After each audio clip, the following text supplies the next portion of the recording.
It was the festival of the harvest yesterday, or Thai Pongal as we call it in this part of the world. A celebration to thank the sun god for agricultural abundance and named after the ceremonial Pongal, which means to boil or overflow. Welcome to Kaleidoscope with me, Savithri Rodrigo. Today we feature a COVID-19 survivor, a frontline doctor in New York who contracted the virus and lived to tell the tale. That's Dr. Harshan Veerakkodi. And talking aviation capacity in Sri Lanka is Ramya Veerakkon, both on our People's Bank News capsule. Sisters at Law Chairperson Marini De Oliveira is the voice for women and children on Selinko Life Let's Talk. While metal sculptor Lalit Senanayake is featured on Singer Life in 60 with his elephantine solution to waste. You may see some Tamil households decorated with rice powder-based kolam artworks, which are thought to bring prosperity to homes, like what you see here on the backdrop of Kaleidoscope Snapshot. Southeast Asia's largest tire manufacturing facility, Ferentino, opened this week at the Vagavatta Export Processing Zone, aiming export revenue of $200 million. COVID-19 vaccinations will begin in Sri Lanka in February with the Oxford-AstraZeneca vaccine.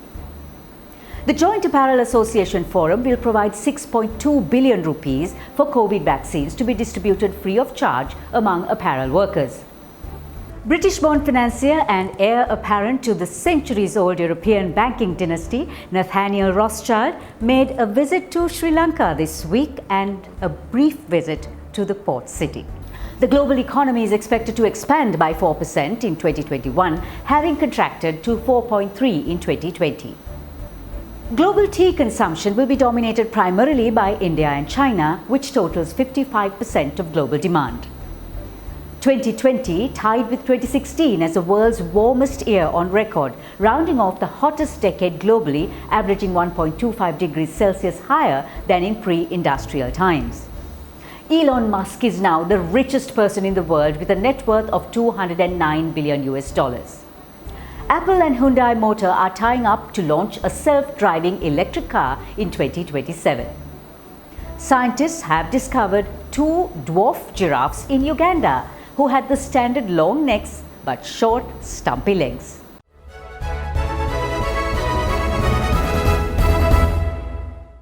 The cow, which is considered sacred in Hindu culture, is also given an offering of the traditional Pongal dish and sometimes even has its horns decorated in celebration. And here's our People's Bank News capsule.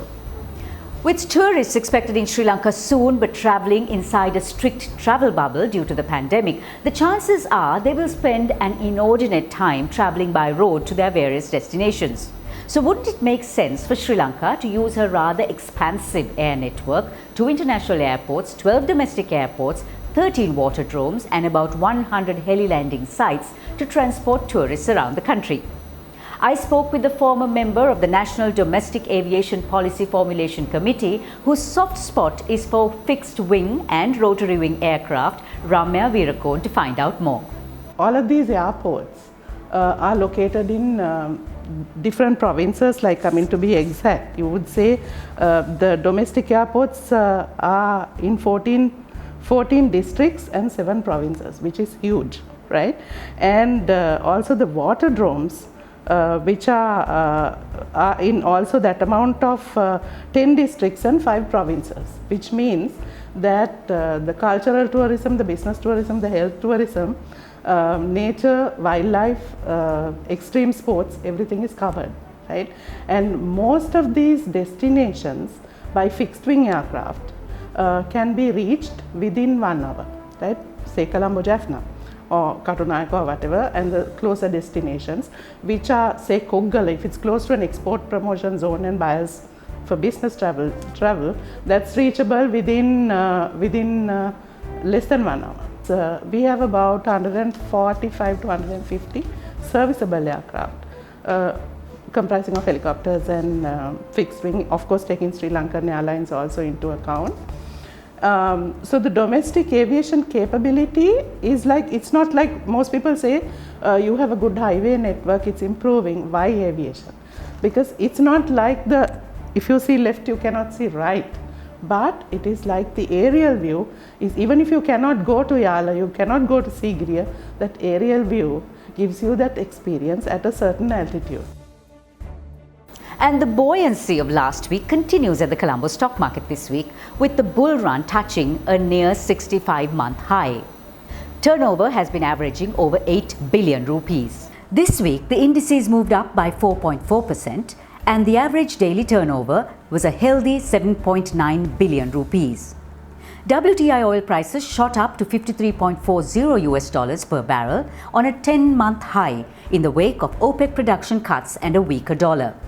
Gold prices dropped marginally this week to $1,851 per ounce as higher bond yields reduced the appeal for gold. The number of COVID-19 cases globally is now over 90 million, with over 1.9 million deaths. Kaleidoscope reached out to a doctor working on the front lines in New York who contracted COVID and survived to tell the tale. Cardiologist Dr. Harshanvi Rakkodi's symptoms began with a low-grade fever, fatigue, and lack of energy, which progressed within 24 hours to chills, shakes, and absolute fatigue. All this while some of his doctor colleagues either died from the virus or lay at death's door. He spoke to me from New York this week and gave some advice on how citizens like us should handle the virus. The virus is constantly evolving, and we are all very concerned about the new strain in South Africa. So take it seriously, because I'm talking to you as a patient and as a doctor. I was very, very sick in November. So I would say keeping safe distances, not to socialize, postpone all those social activities until we have a better handle of the situation, because we are constantly learning. And the vaccine will be, I think, will be available in Sri Lanka also very soon. So I think, and wearing mask, I know it's very uncomfortable, especially in hot, humid weather. I can understand in Sri Lanka it may be tough, but still you have to do it. Otherwise, I mean, this virus can cause serious illness. Either people can die, or even people who survive, they are surviving with damaged vital organs. The increasing incidences of cancer in Sri Lanka also means that patients must have treatment delivery systems that have better accuracy and efficiency. The Selinko Radiation Treatment Center, which is the only private hospital in the country to offer brachytherapy, internal radiation treatment, invested 15 million rupees to upgrade its treatment system, enhancing capabilities to plan and deliver precision treatment to treat multiple cancers. According to Henley's Passport Index, which ranks the world's most friendly travel passports, the world's most powerful passport in 2021 is from Japan, with Singapore at second and South Korea and Germany third. Syria, Iraq and Afghanistan hit rock bottom at 108, 109 and 110, and Sri Lanka wasn't too far from the bottom at 100. Global fashion trends in 2020 reflected a world in crisis. Just some examples: US presidential nominee at the time, Joe Biden, wore his mask with "vote" on it. Korean boy band BTS released a music video in their pajamas. The never a hair out of place and infinitely stylish Anna Wintour shocked the world of fashion when Vogue posted a photo of her wearing sweatpants, while Black Lives Matter protesters wore shirts emblazoned with "I can't breathe." How would you like to look like someone else? This Japanese mask maker makes hyper-realistic masks with the exact appearance of an unidentified Japanese adult printed on it, and it's just $950 a piece. And we'll be back with Marini De Oliveira on Selinko Life. Let's talk. With Selinko Life Pension Saver, Sri Lanka's premier retirement plan, start planning for a retirement today. Selinko Life, a relationship for life.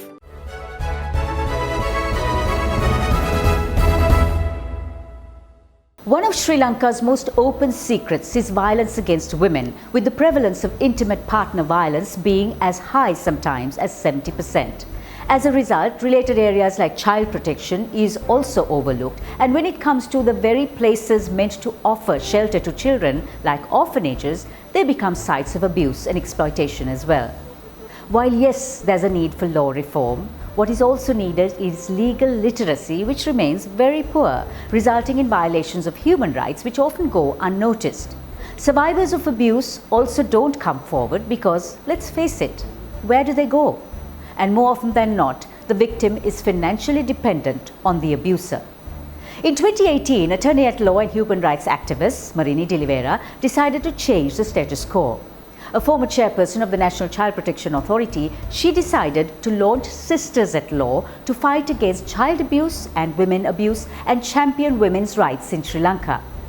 For this, she won the prestigious International Woman of Courage Award in 2019. And so, on Kaleidoscope today, she discusses the dire need for access to justice for women and children. Marini, what is the ground reality like when it comes to access to justice for women and girls? First of all, they are unaware of the laws in the country. They say ignorance of the law is no excuse, but there's very little legal literacy. And do you think it's a cultural thing? It is cultural because Sri Lanka is a country that is steeped in patriarchal ideologies. So it is very cultural. Although in 1995 at the Beijing conference they articulated that women's rights are human rights, it's only empty rhetoric. Nothing has happened to make it a reality in Sri Lanka. So are there spikes in the types of violence and the frequencies of violence, maybe during months or during seasons or something like that? Especially during the pandemic, we had to work, all of us had to work because around the clock we were getting calls and there were people walking in and asking for help and saying that they can't stay another night, that they'll get killed. So even during curfew, I had to go with my lawyer's pass to Polonnaruwa and rescue a woman and her newly born baby and her young child. During the holiday seasons where the men get drunk and also when the children are at home. How do Sisters at Law create that awareness that is necessary for women and girls, especially those in the rural areas, to get this access to justice? We had our own street theatre group and I had a huge bluebird character dressed up as a bluebird called Bindu Bird, who went into the villages and who had like forum theatre and discussed a situation and the remedy and the laws available. But due to the pandemic situation now we are unable to go from village to village, but we are in the process of preparing booklets on the themes that we covered. So on drug abuse, on not sending children to orphanages because they are little hellholes. The institutionalization is a huge problem in Sri Lanka. There are 20,000 children locked up and they are just released at 18 years to fend for themselves. So they are growing up without any love and care and they come out as horrible human beings. So that kind of situation. Then family violence.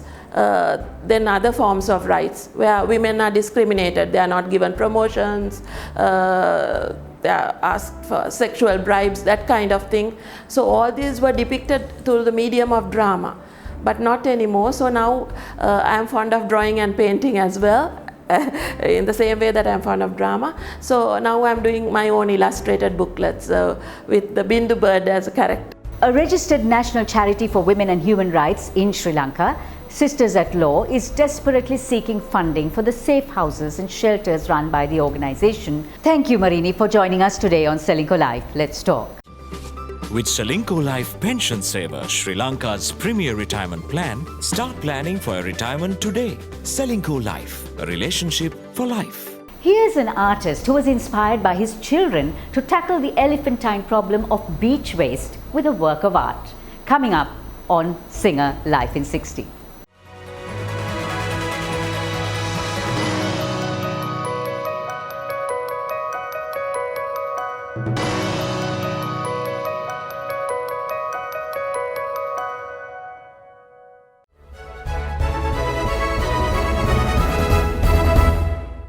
And with the preparation of the Pongal dish of fresh harvested rice, milk and raw cane sugar in a clay pot being a most significant practice during Pongal, let's check out what metal sculpting artist Lalit Senanayaka and his wife Ruanti Pereira did when they found mammoth amounts of plastic waste on the Uspatakeyawa beach. That's on Singer Life in 60. බලනවා ඇති මේ වෙරළට ඇටෙක් ආවේ කොහොමද කියලා. අපි ඇත්තටම ඇතාව පාවිච්චි කරේ අපිට ලැබුණු ප්ලාස්ටික් සහ වෙරළේ තිබුණ අපද්‍රව්‍ය මොනතරම් ප්‍රමාණයක්ද කියන ප්‍රමාණාත්මක දත්තය පෙන්වන්න තමයි අපි ඇතාව පාවිච්චි කරේ. ඒ වගේම ඇතා කියන්නේ ගොඩබිම ශීර්ෂපායි සත්වයන්ගෙන් ඉන්න විශාලම සත්වයක්. එතකොට දරුවන්ට විශාලත්වය සහ බර පිළිබඳ අදහසක් දෙන්න හොඳම කෙනා ඇතා කියන එක ගැන අපි කල්පනා කරා. ඉතින් ඒකයි අපි ඇතෙක්ගෙන් මේ සම්බන්ධයෙන් නියෝජනය කරන්න හිතුවේ. මාස දෙකමාරක් වගේ කාලයක් තුල මට මේ අලිය හදන්න හම්බ වුණා. මේකට යොදාගෙන තියෙනවා ප්ලාස්ටික් 1200ක් 300ක් අතර ගාණක්. අඩි 12මාරක් උස අලියෙක්. එතකොට මෙයා පළලයි අඩි 15ක්. කිලෝ 500ක් විතර බරයි. ප්ලාස්ටික් අපි මුලින්ම යොදා ගන්නකොට මේක ඇලවීමක් කරනවා කියලා හිතාගෙන හිටියත් අපි ඇලවීමේදී දහනයෙන් විසඳුම් හෙන හේතුවෙන් එය අපි වෙනස් කරා. නැවත අපි මේක එල්ලීමක් සහ පොඩ්ඩු ආධාරයෙන් ඇලවීමක් කරා. Maybe we can all get inspired by Lalit and his family, minimize plastic usage, especially single-use plastic, and keep our oceans clean. Thank you, Lalit and Ruanti, for joining us on Singer Life in 60. Now, don't forget to send in your comments and suggestions to kaleidoscopeweekly1@gmail.com, and also to click on the subscribe button on our YouTube channel, Kaleidoscope with Savithri Rodrigo, and press the bell icon to remain updated. And as we leave you this week, as COVID survivor Dr. Harshan Virakudi said, this pandemic is dangerous. Don't play around with your life. Wear a mask, wash your hands, sanitize them with Amami hand sanitizer, and this is the ideal carry-around size, and avoid crowded places. We'll be back next Friday. Now, here's your Kaleidoscope takeaway. When your dreams are big enough, the odds just don't matter.